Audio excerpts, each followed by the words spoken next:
আসসালামু আলাইকুম। আন্তর্জাতিক টিভি নিউজে আপনাকে স্বাগত। শুরুতেই জানাবো আমাদের হাতে থাকা সর্বশেষ গুরুত্বপূর্ণ আপডেট যুদ্ধের সংবাদ, এরপর বিস্তারিত। বাংলাদেশের সর্বশেষ গুরুত্বপূর্ণ আপডেট সংবাদে আপনাকে স্বাগত। শুরুতেই সংবাদ শিরোনাম, পরে বিস্তারিত। শুরুতেই জানাবো জুলাই কন্যাদের পুরস্কার নিয়ে যা জানালো যুক্তরাষ্ট্র। গত বছরের জুলাই আগস্টে বিক্ষোভে অংশগ্রহণকারী সাহসী নারী শিক্ষার্থীদের সম্পত্তি পুরস্কৃত করেছে যুক্তরাষ্ট্রের পররাষ্ট্র মন্ত্রণালয়। মর্যাদাপূর্ণ এবং সম্মানজনক Madeleine Albright honorary group award পেয়েছে সাহসী নারী। এ বিষয়ে বিস্তারিত জানিয়েছে যুক্তরাষ্ট্র। দেশটির মতে একটি উজ্জ্বল ভবিষ্যৎ গড়ে তোলার জন্য আন্দোলনে ভূমিকা রাখা সাহসী নারীদের স্বীকৃতি দেওয়া হয়েছে। স্থানীয় সময় সোমবার নিয়মিত সংবাদ সম্মেলনের এক সাংবাদিকের প্রশ্নের জবাবে সব কথা বলেন মার্কিন পররাষ্ট্র দপ্তরের মুখপাত্র ট্যামি ব্রুস। এরপর জানাবো চোর সন্দেহে পিটুনির প্রতিবাদ জানাতে গিয়ে দুই ভাই নিহত। নরসিংদীর পলাশে চোর সন্দেহে একজনকে পিটুনির প্রতিবাদ জানাতে গিয়ে গণপিটুনির শিকার হয়ে আপন দুই ভাই নিহত হয়েছে। আজ উপজেলার ভাগদে এলাকায় এই ঘটনা ঘটে। এদিকে এপ্রিলে বাংলাদেশে আসছে আইএমএফের প্রতিনিধি দল। আন্তর্জাতিক মুদ্রা তহবিল আইএমএফের সঙ্গে চলমান 470 কোটি মার্কিন ডলারের ঋণ কর্মসূচি থেকে কিস্তি পেতে বাংলাদেশে যে প্রথমবারের মতো হোঁচট খেয়েছে, এরপরই তা সারিয়ে তোলার চেষ্টা করছে বাংলাদেশ। এবার আইএমএফ থেকে 239 কোটি ডলার কিস্তির অর্থ পাবে বাংলাদেশ। এবারে জানাবো ঈদের পরের দিনও ঢাকা ছাড়ছে মানুষ। ঈদের পরের দিন রাজধানী ছাড়ছে অসংখ্য মানুষ। আন্তনগর ট্রেনগুলোতে যাত্রীদের চাপ মোটামুটি থাকলেও কমিউটেটর ট্রেনের টিকিটের জন্য রয়েছে ঘরমুখো মানুষের উপচে পড়া ভিড়। এদিকে ঈদের নামাজের পর জিলাপির টাকা হিসাব নিয়ে সংঘর্ষ। পটুয়াখালীর গলাচিপায় ঈদের নামাজ শেষে জিলাপির টাকা দেয়া নিয়ে দুই পক্ষের মধ্যে সংঘর্ষের ঘটনা ঘটেছে। উপজেলার বকুলবাড়িয়া ইউনিয়নের লামনা গ্রামে 4 নম্বর ওয়ার্ডে কয়সর আলী শিকদারের বাড়ি জামে মসজিদে গতকাল ঈদের নামাজের শেষে এই ঘটনা ঘটে। এতে অন্তত 5 জন আহত হয়েছে। এবং সর্বশেষ জানাবো নিজ ঘর থেকে প্রবাসীর স্ত্রীর লাশ উদ্ধার। রাজবাড়ী সদর উপজেলা বরাট ইউনিয়নের হাউলি জয়দেবপুর গ্রাম থেকে সালমা 30 নামে এক গৃহবধূর মরদেহ উদ্ধার করেছে পুলিশ। আজ মঙ্গলবার নিজ ঘর থেকে মরদেহ উদ্ধার করা হয়। নিহত সালমা সৌদি প্রবাসী আজাদের স্ত্রী এবং 2 সন্তানের জননী। প্রিয় দর্শক, এতক্ষণ শুনছিলেন সংবাদ শিরোনাম, এবারে বিস্তারিত।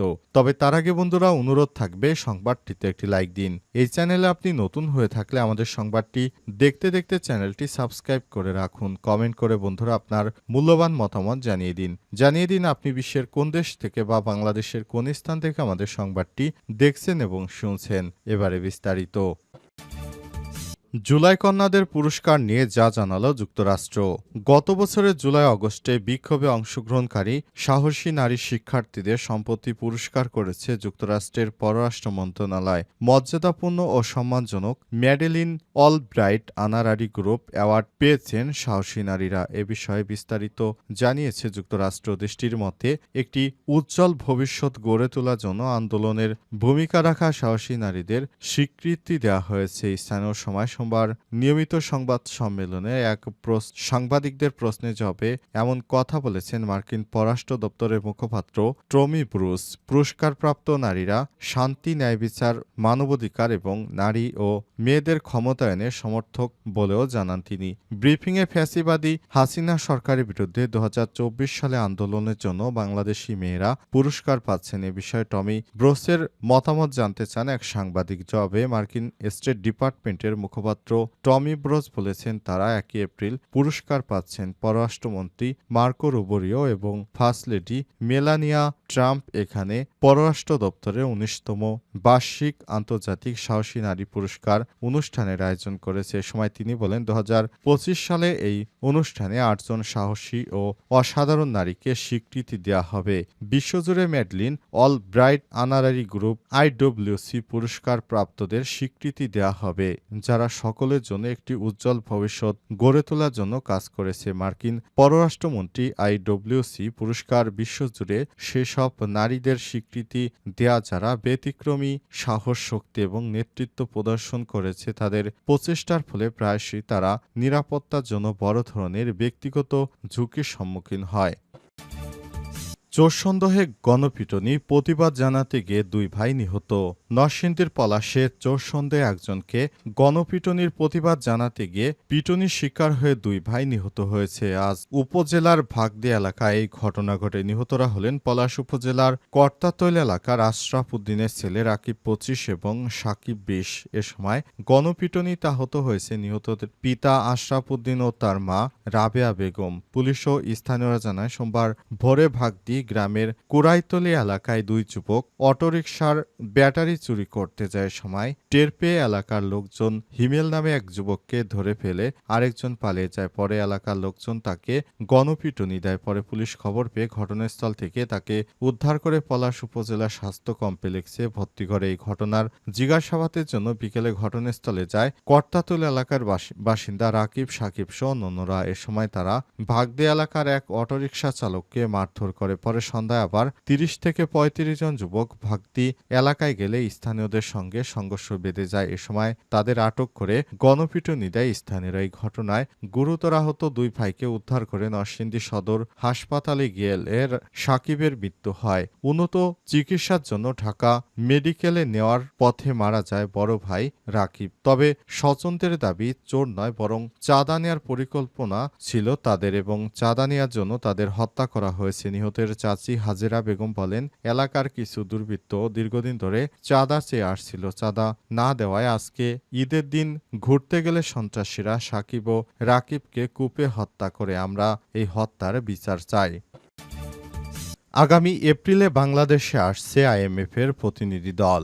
আন্তর্জাতিক মুদ্রা তহবিল আইএমএফের সঙ্গে চলমান 470 কোটি মার্কিন ডলারের ঋণ কর্মসূচি থেকে কিস্তি পেতে বাংলাদেশে প্রথমবারের মতো হোঁচট খেয়েছে। এই দফায় তা থেকে উত্তরণ ঘটাতে পারে চলতি মাসে। আর এই অর্থ ছাড়ের আগে বিভিন্ন শর্ত আলোচনা করতে আইএমএফের প্রতিনিধি দল এপ্রিল মাসে ঢাকায় আসবে। শর্ত আলোচনা শেষ হলে আইএমএফের কাছ থেকে 239 কোটি ডলার কিস্তির অর্থ পাবে বাংলাদেশ। অর্থ মন্ত্রণালয়ের অর্থ বিভাগ থেকে জানা গেছে, ঋণের চতুর্থ পঞ্চম কিস্তির অর্থ ছাড়ের আগে বিভিন্ন শর্ত পালনের অগ্রগতি পর্যালোচনার আইএমএফের একটি দল আগামী 5 এপ্রিল ঢাকায় আসছে। দলটি 6 এপ্রিল থেকে টানা 2 সপ্তাহ সরকারের বিভিন্ন দপ্তরে বৈঠক করবে। এ সফরে আইএমএফের দলটির সঙ্গে অর্থ বিভাগ, জাতীয় রাজস্ব বোর্ড এনবিআর, বিদ্যুৎ বিভাগ, বিদ্যুৎ উন্নয়ন board, Bangladesh energy regulatory commission, BTRC, জ্বালানি ও খনিজ সম্পদ বিভাগের বৈঠক হওয়ার কথা রয়েছে। বৈঠক শেষে 17 এপ্রিল প্রেস ব্রিফিং করবে সফররত আইএমএফের দল। দলটির প্রথম দিন 6 এপ্রিল, শেষ দিন 17 এপ্রিল বৈঠক করবে অর্থ উপদেষ্টা সালেউদ্দিন আহমেদের সঙ্গে। 2023 সালের 30 জানুয়ারি আইএমএফের সঙ্গে ঋণ কর্মসূচি শুরু হয়েছে। এরপর 3টি কিস্তির অর্থ পেয়েছে বাংলাদেশের মধ্যে। ওই বছরে আইএমএফের কাছ থেকে প্রথম কিস্তিতে 47 কোটি 63 লক্ষ, দ্বিতীয় কিস্তিতে 68 কোটি 10 লক্ষ ডলার পায় বাংলাদেশ। আর 2024 সালে জুনে তৃতীয় কিস্তিতে 135 কোটি ডলার পেয়েছে। 3 কিস্তিতে প্রায় 231 কোটি ডলার পেয়েছে বাংলাদেশ। ঋণের অর্থ ছাড় বাকি আছে 239 কোটি ডলার। বিপত্তি দেখা যায় চতুর্থ কিস্তি ছাড়ের আগে, যদিও সরকার আশা করছে আগামী জুনে চতুর্থ এবং পঞ্চম কিস্তির অর্থ একসঙ্গে পাওয়া যাবে। ঈদের পরের দিনও ঢাকা ছাড়ছে মানুষ। ঈদের পরের দিন রাজধানী ছাড়ছে অসংখ্য মানুষ। আন্তনগর ট্রেনগুলোতে যাত্রীদের চাপ মোটামুটি থাকলেও কমিউটার ট্রেনের টিকিটের জন্য রয়েছে ঘরমুখেও মানুষের উপচে পড়া ভিড়। লম্বা ছুটি থাকায় বাড়ির পথে রওনা হয়েছেন অনেকেই আবার পরিবার নিয়ে সময় কাটাতে ঘুরছে বিভিন্ন জায়গায়। মঙ্গলবার সকাল থেকে দুপুরে রাজধানীর কমলাপুর ও বাস স্ট্যান্ড যাত্রীদের উপচে পড়া ভিড়। এছাড়াও মহাখালী বাস টার্মিনালে সকাল থেকেই বাড়ি ফেরা মানুষের চাপ দেখা গেছে। ময়মনসিংহ, শেরপুর, জামালপুর, কিশোরগঞ্জ, নোয়াখালী, ব্রাহ্মণবাড়িয়া সহ ঢাকার আশপাশের জেলার রুটগুলোতে যাত্রীদের ভিড় রয়েছে। যাত্রীবাহী চৌরাস্তার ট্রাফিক পুলিশ বক্সের সামনে এবং যাত্রাবাড়ি থানার সামনে যাত্রীদের দাঁড়িয়ে থাকতে দেখা যায়। তবে যাত্রীদের তুলনায় গাড়ি ছিল কম। ঢাকা শরীয়তপুর রুটে গাড়ি তেমন একটা চলাচল নেই। একটি গাড়ি এলে যাত্রীরা দুমড়ে মুচড়ে গাড়িতে চড়ছেন। রেলওয়ে সূত্র থেকে জানা গেছে, ঈদের পরদিন নেই পর্যাপ্ত ট্রেনের শিডিউল, যার জন্য যাত্রী অনুযায়ী দেয়া যাচ্ছে না ট্রেনের টিকিট। শিডিউল স্বাভাবিক হবে বুধবার থেকে। এরপরই আশা করছি কোনরূপ ভিড় বা হয়রানি থাকবে না।